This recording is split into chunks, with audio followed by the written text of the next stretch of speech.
नाज़रीन आदाब, यूपी की इंतखाबी जंग में आपका इस्तकबाल है। मैं हूं विसाल आजम। यूपी असेंबली इंतखाबात 2022 के पहले मरहले के लिए 10 फरवरी को वोट डाले जाएंगे, जिसके लिए मुख्तलिफ पार्टियों के उम्मीदवारों ने पर्चा नामजदगी दाखिल करने का काम शुरू कर दिया है। अब जो जो इंतखाबात नजदीक आ रहे हैं, मुतनाज़ा बयानात का सिलसिला भी जोर पकड़ता जा रहा है। हर पार्टी अपनी जीत का दावा कर रही है और वोटरों को लुभाने के लिए नित नए लुभावने वादे किए जा रहे हैं। समाजवादी पार्टी ने भी कुछ ऐसा ही किसानों को 300 यूनिट मुफ्त बिजली देने का वादा किया है, जिसका रजिस्ट्रेशन भी किया जा रहा है। वहीं बीजेपी अखिलेश की मुहिम को चुनावी लॉलीपॉप करार दे रही है। सबसे अहम खबर तो यह है कि आजम खान जेल से ही चुनावी मैदान में उतरेंगे और रामपुर सीट से चुनाव लड़ेंगे।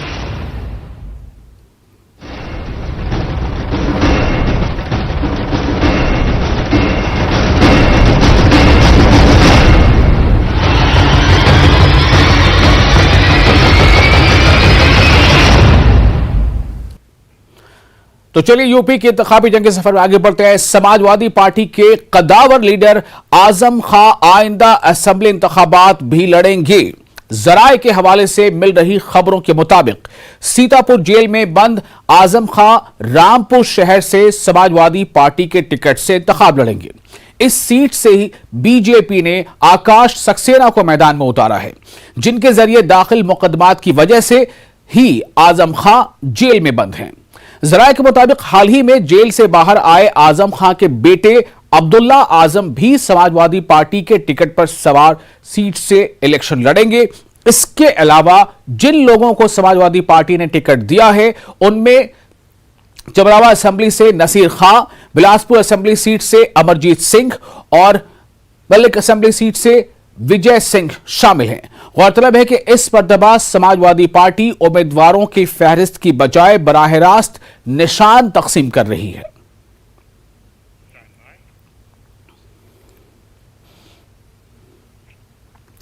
उत्तर प्रदेश में असेंबली इंतखाबात से पहले समाजवादी पार्टी ने 300 यूनिट मुफ्त बिजली की मुहिम शुरू कर दी है।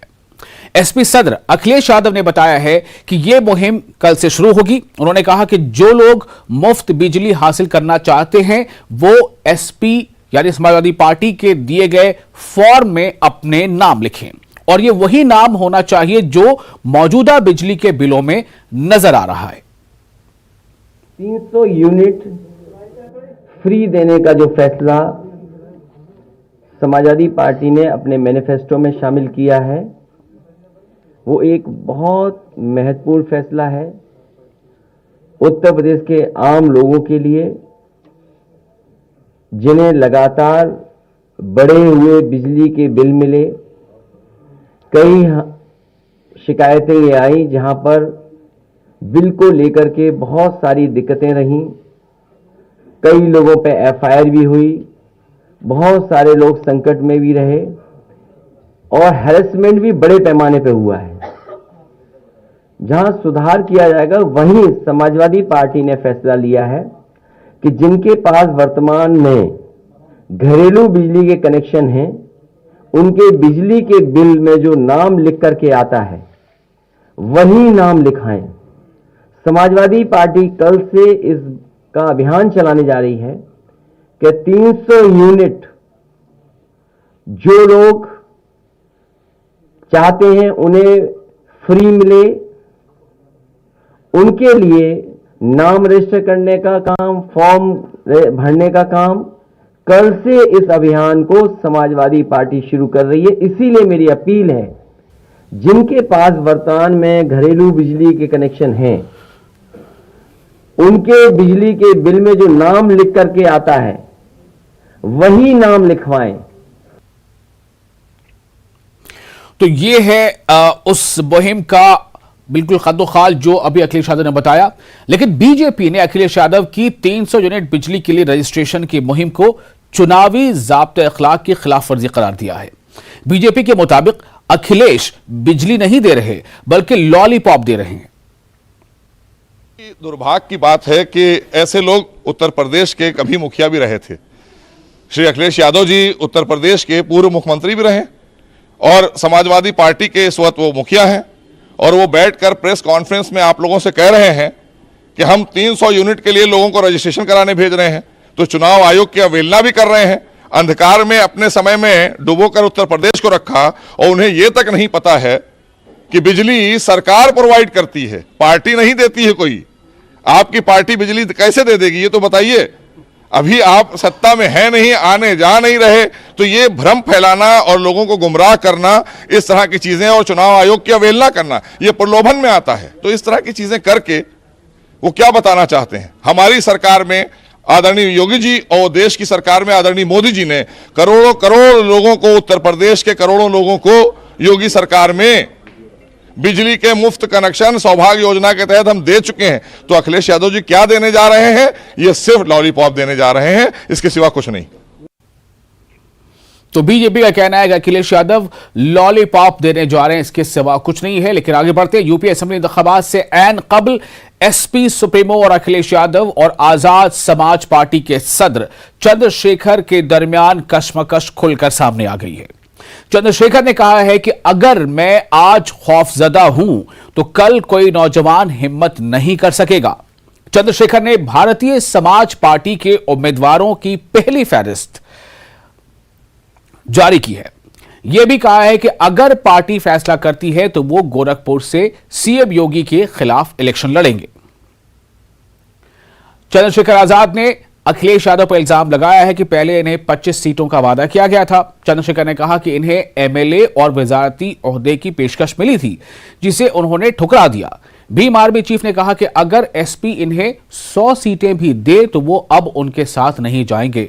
चंद्रशेखर आजाद ने कहा कि वो बीजेपी को रोकने के लिए इंतखाबात के बाद भी पार्टियों की मदद करेंगे। तो भारतीय समाज पार्टी के बारे में या आजाद समाज पार्टी का ये अब रुख है। देखना यह होगा कि इसी बीच एक बयान आया था ओपी राजभर का भी कि वो ऐसा नहीं होने देंगे, किसी भी सूरत में वो चंद्रशेखर को अपने साथ लाएंगे।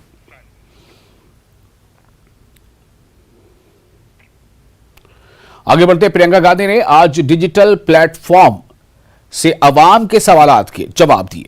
इस दौरान उन्होंने कांग्रेस को दीगर पार्टियों से अलग और सच्ची पार्टी करार दिया। उन्होंने कांग्रेस की जानिब से ऑनलाइन चलाए जा रहे मुकाबलों की भी जानकारी दी।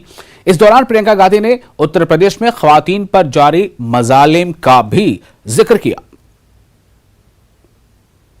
तो महिलाओं को आगे लाने का मकसद ये है कि महिलाओं के जो मुद्दे हैं उनको अब नकारा नहीं जा सकता।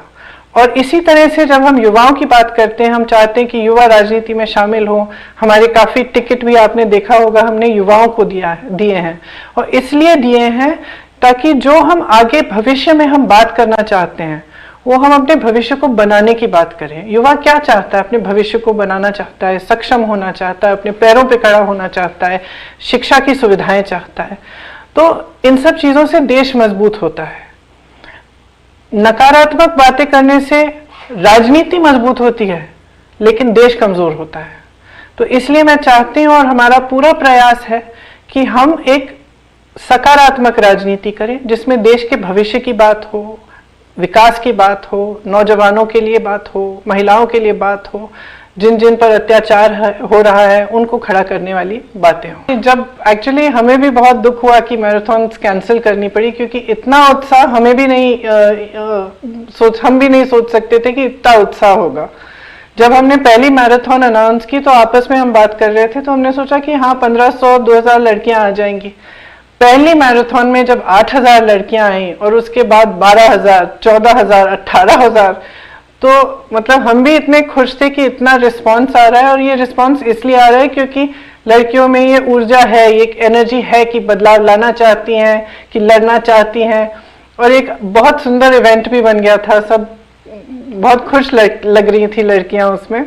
लेकिन बंद करना पड़ा कोविड की वजह से, तो आपको मालूम ही है कि सेफ्टी के लिए तो ये बहुत ही ज़रूरी था। उसी समय हमने निर्णय लिया कि जिस तरह से हम प्राइजेज मैराथन के लिए कर रहे हैं उसी तरह से हम ऑनलाइन कॉम्पिटिशन्स करेंगे। काफ़ी आपने देखे होंगे, आप ज़रा गूगल करके देख लीजिएगा, और उसमें आप एंट्री करेंगे तो वही प्राइजेस हैं, और काफ़ी बड़े पैमाने पे हम ऑनलाइन कॉम्पिटिशन्स कर रहे हैं। और कांग्रेस में मुख्य तौर से फ़र्क क्या है कि हमें मालूम है कि हम आपके प्रति जवाबदेह हैं। हम समझते हैं कि हमारी ड्यूटी है, हमारा धर्म है आपके लिए काम करना। हम ये नहीं समझते कि आपके लिए कुछ करना एक एहसान है। तो ये सबसे बड़ा फर्क है, और ये फर्क जब सरकार बनती है तो सरकार में दिखता है ये फर्क।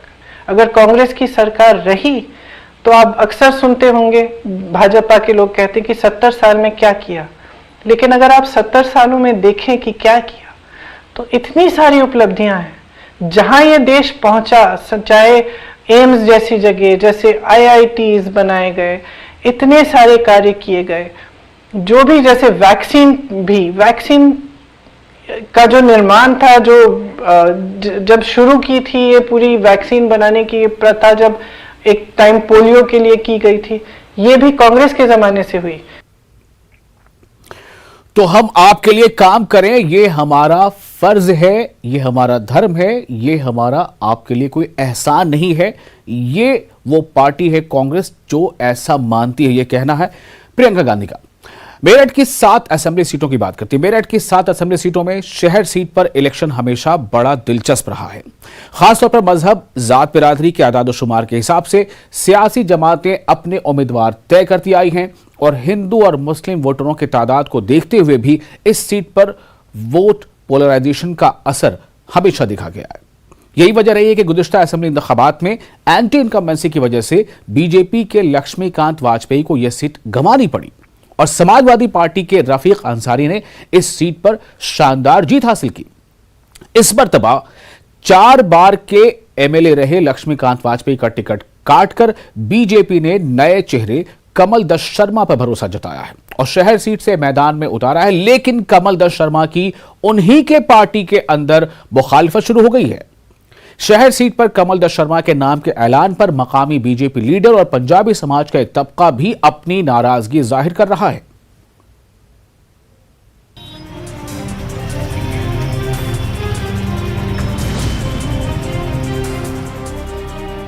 मेरठ शहर सीट पर पहली बार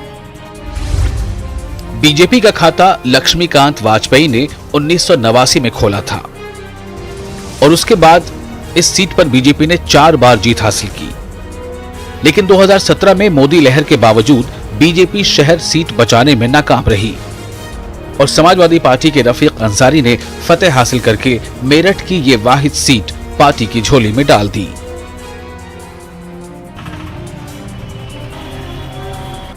समाजवादी पार्टी ने इस मर्तबा भी रफीक अंसारी पर भरोसा कायम रखते हुए शहर सीट से दोबारा उम्मीदवार बनाया है, जबकि बीजेपी ने लक्ष्मीकांत वाजपेयी की जगह नए चेहरे कमल दत्त शर्मा पर इस मर्तबा अपना दांव खेला है।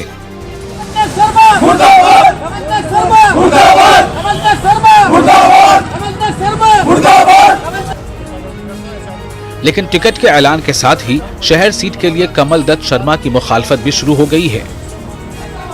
खासतौर पर इस मर्तबा टिकट की उम्मीद कर रहे मकामी बीजेपी लीडर और राज्य मंत्री पंडित सुनील भराला के हामियों ने मेरठ से लेकर दिल्ली तक अपनी जबरदस्त नाराजगी जाहिर की है, और कमल दत्त शर्मा की शख्सियत पर सवाल उठाते हुए चौराहों पर एहतजाज करके कमल दत्त शर्मा की मुखालफत की।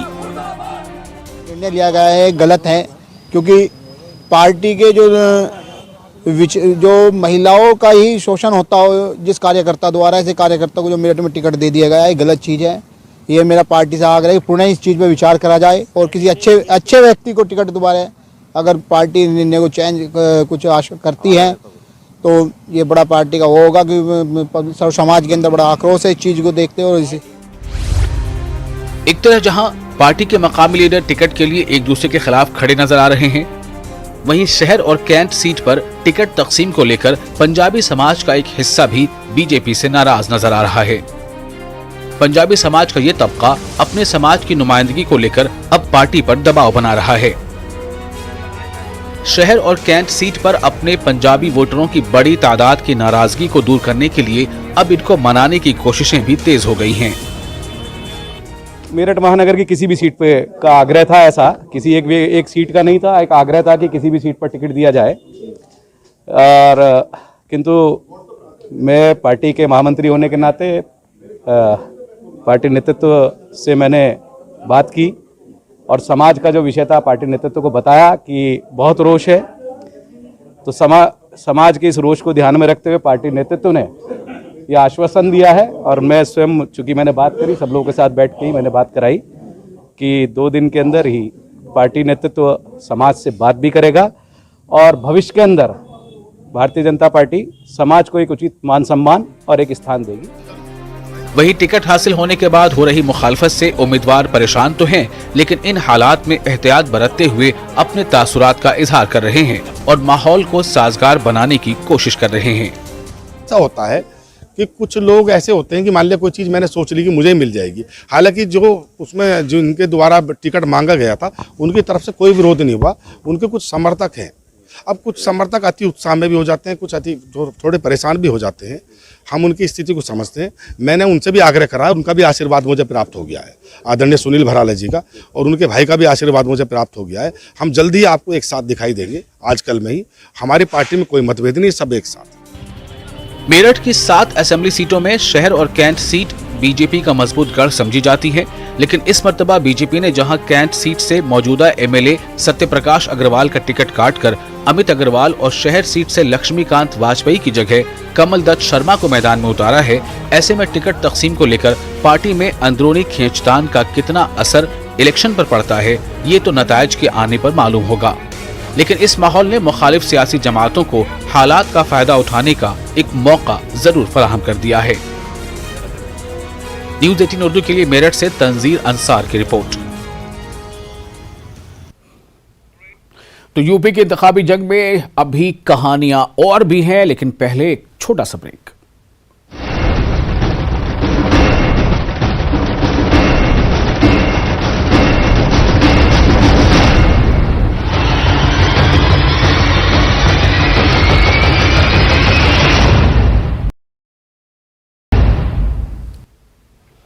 ब्रेक के बाद एक बार फिर आपका इस्तकबाल है। आप देख रहे हैं यूपी इंतखाबी जंग।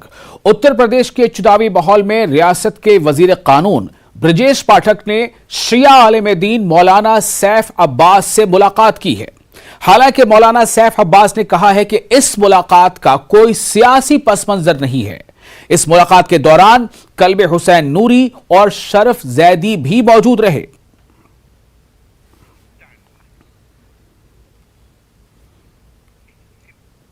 आगे बढ़ते हैं। यूपी में पहले मरहले के लिए 10 फरवरी को होने वाली वोटिंग के लिए नामजदगी का अमल मथुरा में जारी है और इस इंतखाबी मौसम में लीडरों के बेहुदा और मतनाज़ा बयानात सुनने को भी मिल रहे हैं। पहले राउंड के इब्तिदाई मरहले में RLD-SP इत्तेहाद के उम्मीदवार देवेंद्र अग्रवाल के खिलाफ ज़ाब्ते अखलाक की खिलाफ वर्जी का मामला सामने आया है। वहीं अब इनके मुतनाज़ा बयान ने सवालात खड़े कर दिए हैं।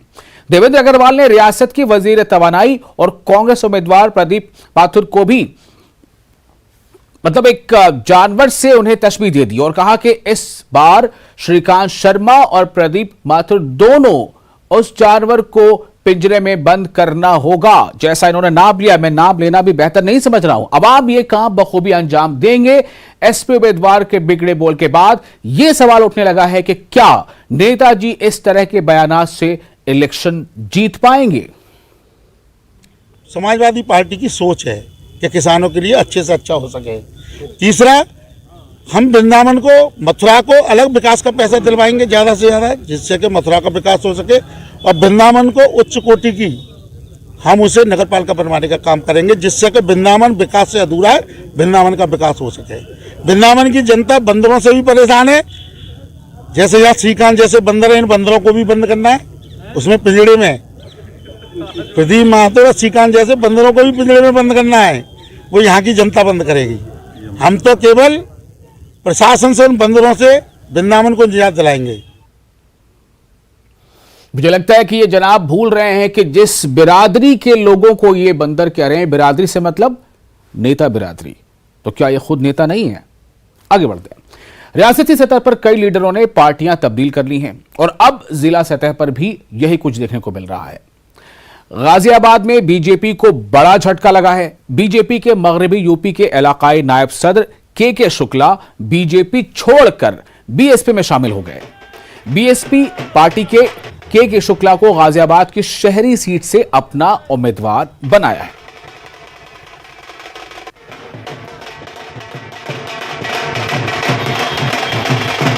जब समाज और अपने भाई लोग, अपना समाज और अपने क्षेत्र के लोग खड़े हो जाते हैं, तो अगर वहाँ कोई पद और प्रतिष्ठा अपनी दिखाता है तो वही खत्म हो जाता है। मैंने उसका त्याग किया। मुझे अपना क्षेत्र हमेशा अच्छा रहा। मैंने इस क्षेत्र के लिए कई बार संघर्ष किया और इस क्षेत्र को लोग जानते भी हैं। और इस विषय पे मैंने कई बार कहा भी है पार्टी से कि पहले मेरा क्षेत्र में और मेरा समाज है। ये तो 10 मार्च बताएगा कि अतुल गर्ग जी ने क्या काम किया है, क्या कर रहे हैं। अगर उनकी इतनी नाराजगी नहीं होती तो आज मैं दूसरी पार्टी में नहीं खड़ा होता। उन्होंने कितना काम किया क्षेत्र की जनता जानती, तभी आज उनका इतना विरोध है कि हर गली में उनका विरोध। और गाजियाबाद की लोनी असेंबली से भारतीय जनता पार्टी के उम्मीदवार नंदकिशोर गुर्जर ने अपना पर्चा नामजदगी दाखिल किया। लोनी में पर्चा नामजदगी कराने आए डीएम ऑफिस में नंदकिशोर गुर्जर ने एक बार फिर नारे लगाए, न अली न बाहुबली, सिर्फ बजरंगबली।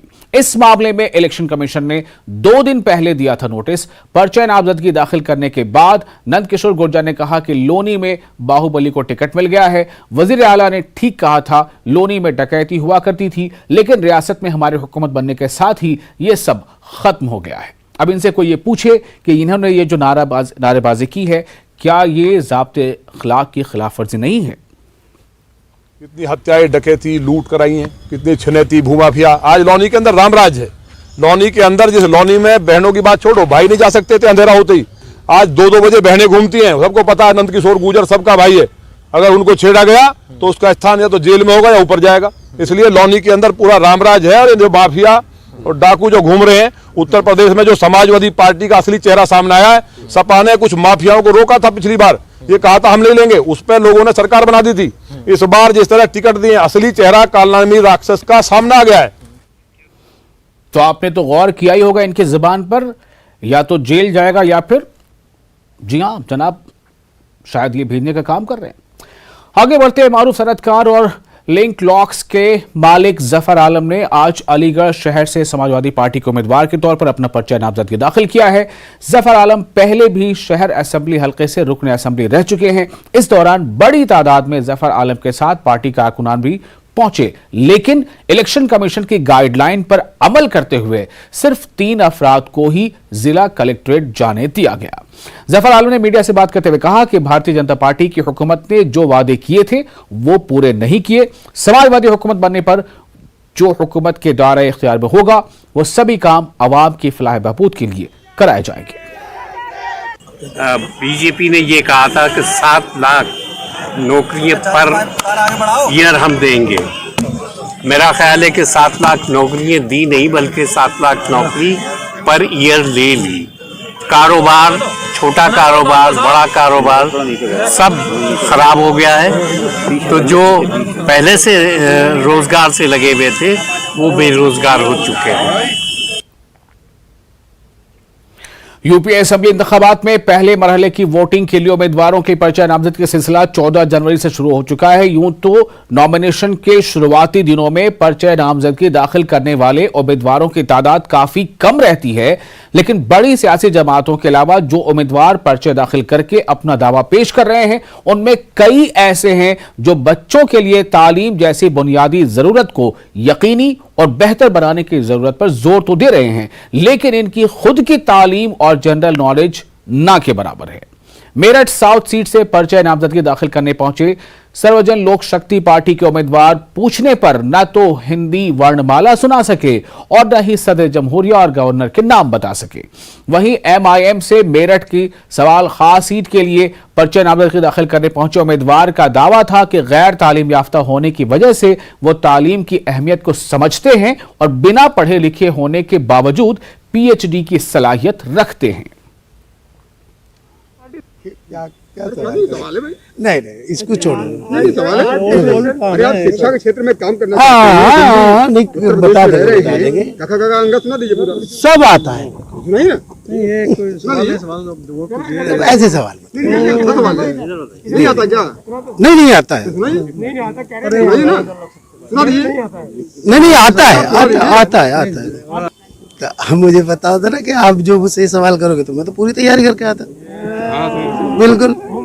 कम पढ़ा लिखा होता है वो भी पीएचडी करा हुआ होता है, हमें नॉलेज है इस चीज की। जो कम पढ़ा लिखा होता है वो भी पीएचडी करा हुआ होता है, सिर्फ जानकारी होनी चाहिए। कि कहाँ से क्या होना है। इंशाल्लाह सारे काम जो है बढ़ेंगे। तो सुना आपने, अब आपको ये फैसला करना है कि आप किन्हें चुनेंगे, किन्हें भेजेंगे, आपके लिए कानून बनाने का फर्ज देने के लिए।